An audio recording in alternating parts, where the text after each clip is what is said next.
ಅಲ್ಲಾಡಿಸ್ಬೇಡಿ ಕಾರ್ನ.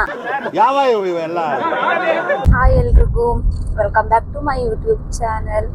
ಇವತ್ತು ಸಂಡೇ ಆಗಿದ್ದು ನಾವು ಹೊರಗಡೆ ಹೋಗ್ತಾ ಇದ್ದೀವಿ. ನಾವಿಬ್ರು ಗೃಹ ಪ್ರವೇಶಕ್ಕೆ ಹೋಗ್ತಾ ಇದ್ದೀವಿ. ನಮ್ಮ ಅತ್ತೆ ಮತ್ತೆ ನಮ್ಮ ಅಕ್ಕ ಶಾಪಿಂಗ್ ಹೋಗ್ತಾ ಇದ್ದಾರೆ. ಅದೇ ಕೆಲಸ. ನಾದ್ನಿ ನಮಗೆ ನಾದ್ನಿ ಅದೇ ಅಕ್ಕ ಅಂತಾನೆ ಕರೆಯೋದು. ಏನಾದ್ರು ಹೇಳಿ ಪತಿದೇವ್ರೆ. ನಾನು ಹೇಳೋದಿಷ್ಟೇ, ಇದೆಲ್ಲ ಯೂಸ್ಲೆಸ್ ಕೆಲಸಗಳು. ಎಡಿಟ್ ಇದೆಲ್ಲ ಆಗಲ್ಲ. ಈಗ ನಾವ್ ಏನೋ ಮಾಡ್ತೇವಪ್ಪ, ಅದನ್ನ ಕಟ್ಕೊಂಡು ಏನೋ ಬೇರೆ ಜನಗಳಿಗೆ ಶಾಪಿಂಗ್ ಇದು ಎಡಿಟ್, ಇದು ಕಟ್ ಮಾಡಿ ಬಿಸಾಕದ. ನೋಡ್ತಾರೆ ದೇವ್ರು ನಿನ್ಗೆ ಒಳ್ಳೇದ್ ಮಾಡ್ತದ ಅದನ್ನ ನೋಡಿ ಏನಾದ್ರು ಹೇಳ್ಕೊಡು. BSc ಟ್ಯೂಷನ್ ಇಲ್ಲ ಚಾನ್ಸೇ ಇಲ್ಲ. No way.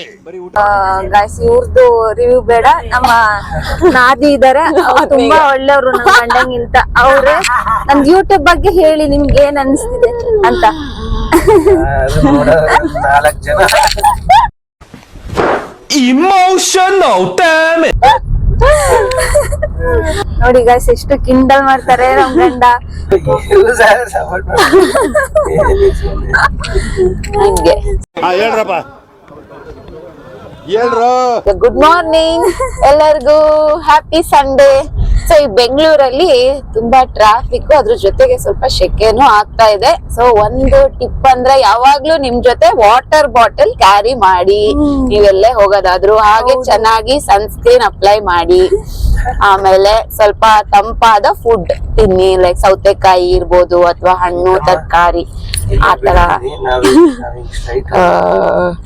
ನೀವು ಆರೋಗ್ಯನ ಕಾಪಾಡ್ಕೋಬಹುದು. ಹಾಗೆ ಎಲ್ಲಾ ಕಡೆ ಛತ್ರಿ ತಗೊಂಡೋಗಿ, ಮಳೆ ಬರ್ತಾ ಇದೆ. ಬಾಯ್ ಬಾಯ್. ಮೆಟ್ರೋ ಹತ್ತಕ್ ಹೋಗ್ತಿದ್ದಾರೆ ಇಬ್ರು. ಬಾಯ್, ಹುಷಾರು. ಅವ್ರಿಬ್ರು ಮೆಟ್ರೋ ಹೋಗೋದಿಕ್ಕೆ ಅಂತ ಅಂದ್ಬಿಟ್ಟು ಇಲ್ಲೇ ಇಳ್ಕೊಂಡ್ರು. ನಾವು ಎಲೆಕ್ಟ್ರಾನಿಕ್ ಸಿಟಿಯಿಂದ ಸ್ವಲ್ಪ ಮುಂದೆ ಅಲ್ಲಿ ಹೋಗ್ತಾ ಇದೀವಿ. ನಮ್ಮ ನಾದ್ನಿ ಅವ್ರು ಡಾಕ್ಟರ್ ಇರೋದ್ರಿಂದ ಹೆಲ್ತ್ ಟಿಪ್ಸ್ ಜಾಸ್ತಿ ಕೊಡ್ತಾರೆ. ನನ್ಗಿಂತ ತುಂಬಾ ಚೆನ್ನಾಗಿ ಬ್ಲಾಗ್ ಮಾಡ್ತಾರೆ ಅಂತ ಅನ್ಸುತ್ತೆ. ಸೊ ಇವಾಗ ಹೋಗ್ತಾ ಇದೀವಿ, ನೋಡೋಣ. ನಮ್ಮ ಯಜಮಾನ್ರು ಡ್ರೈವ್ ಮಾಡ್ತಿದ್ದಾರೆ.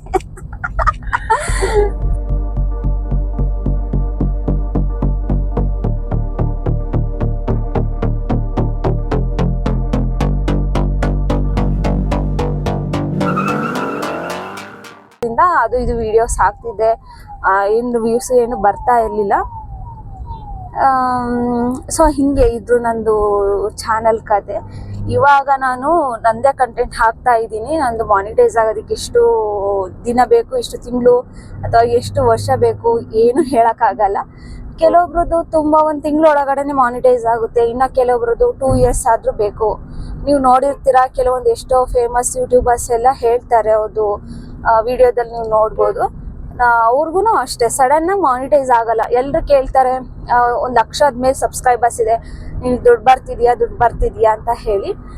ಮಾನಿಟೈಸ್ ಆಗಿಲ್ಲ ಅಂದರೆ ಎಷ್ಟೇ ಸಬ್ಸ್ಕ್ರೈಬರ್ಸ್ ಇದ್ರೂ ನಮಗೆ ದುಡ್ಡು ಬರೋದಿಲ್ಲ, ಆಯಿತಾ. ಕೆಲವೊಬ್ಬರಿಗೆ 1000 ಮೇಲೆ ಸಬ್ಸ್ಕ್ರೈಬರ್ಸ್ ಇರುತ್ತೆ, ಮತ್ತು ಸ್ವಲ್ಪ ವ್ಯೂಸು ಬರ್ತಾ ಇರುತ್ತೆ, ಅವ್ರಿಗೆ ದುಡ್ಡು ಬರುತ್ತೆ.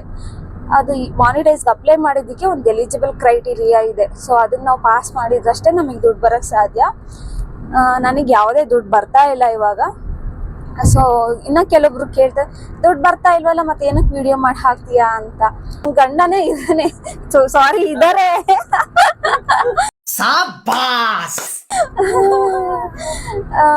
ಸುಮ್ಮನೆ ಏನು ಮಾಡಾಕ್ತೀಯ ವಿಡಿಯೋನ, ದುಡ್ಡು ಬರಲ್ವಲ್ಲ ಅಂತ ಅಂದ್ಬಿಟ್ಟು.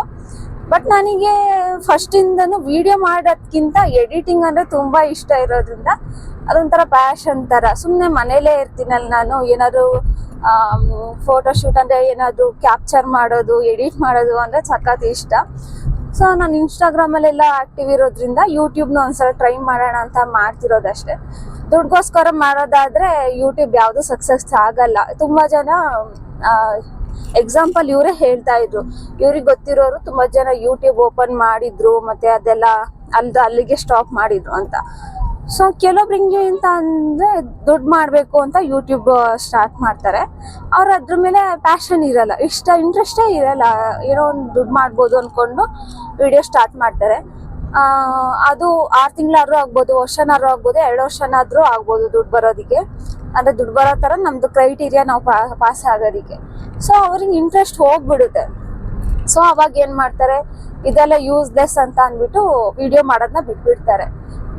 ನಮ್ ತರ ಇಂಟ್ರೆಸ್ಟ್ ಇರೋರು ಏನಂತ ಅಂದ್ರೆ, ನಮ್ಗೆ ಏನೇ ಕೆಲಸ ಇದ್ರು ವಿಡಿಯೋ ಮಾಡ್ಬೇಕು ಅಂತ ಅನ್ಸುತ್ತೆ, ಅಥವಾ ನಮ್ಗೆ ಇಂಟ್ರೆಸ್ಟ್ ಇದ್ದಾಗ ನಾವು ವಿಡಿಯೋ ಮಾಡಿ ಹಾಕ್ತೀವಿ ಆ ತರ.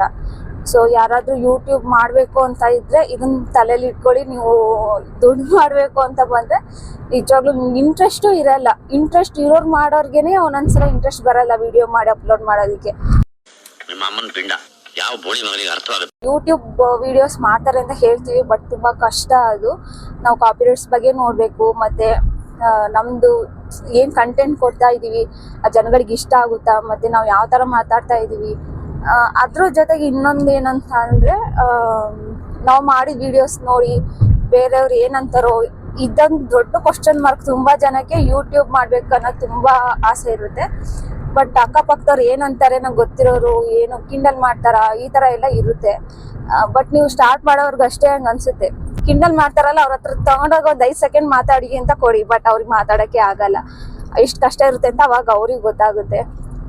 ನೀವೇನಾದ್ರೂ ಮಾಡ್ಬೇಕು ಅಂತ ಸ್ಟಾರ್ಟ್ ಮಾಡ್ಬೇಕು ಅಂತ ಇದ್ರೆ ದಯವಿಟ್ಟು ಸ್ಟಾರ್ಟ್ ಮಾಡಿ. ಇಂಟ್ರೆಸ್ಟ್ ಇದ್ರೆ ಬೇರೆಯವ್ರ ಬಗ್ಗೆ ತಲೆನೇ ಕೆಡಿಸ್ಕೋಬಾರ್ದು ಅಂತ ನಮ್ಮ ಯಜಮಾನ್ರೆ ಹೇಳಿದ್ ನನಗೆ. ನಾನು 1 ವರ್ಷದ ಮುಂಚೆನೆ ಸ್ಟಾರ್ಟ್ ಮಾಡಿದ್ದು, ಬಟ್ ವಿಡಿಯೋಸ್ ಮಾಡ್ತಿರ್ಲಿಲ್ಲ. ಇವ್ರೇನೆ ಹೇಳಿದ್, ನೀವು ಬೇರೆಯವ್ರ ಬಗ್ಗೆ ತಲೆನೇ ಕೆಡಿಸ್ಕೋಬೇಡ, ನಾನ್ ಹೇಳ್ತೀನಿ ನೀನ್ ಮಾಡು ಅಂತ ಅಂದ್ರು.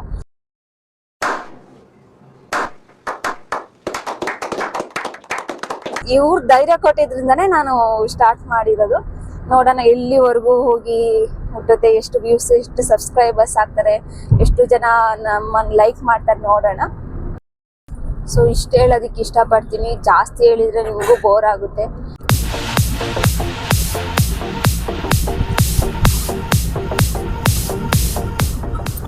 ಸೊ ಫೈನಲಿ ನಾವು 1-1:30ಗೆ ರೀಚ್ ಆದ್ವಿ.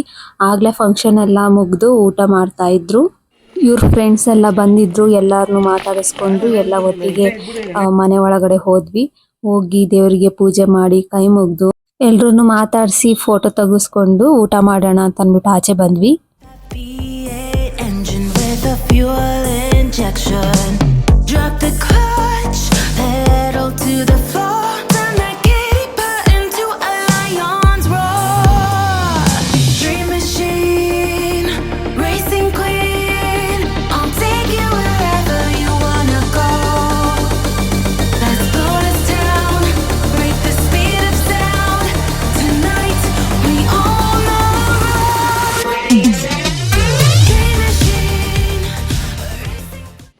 ಊಟ ಎಲ್ಲ ಆದಮೇಲೆ ಹೊರಡುವಾಗ ಇವ್ರದ್ದು ಹಳೆ ಕಂಪ್ನಿ ಮ್ಯಾನೇಜರ್ ಸಿಕ್ಕಿದ್ರು.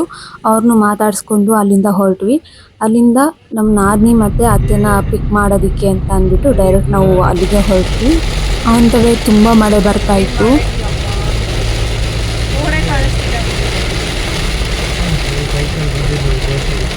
ಸೊ ಫೈನಲಿ ರಾಜಾಜಿನಗರ ರೀಚ್ ಆದ್ವಿ.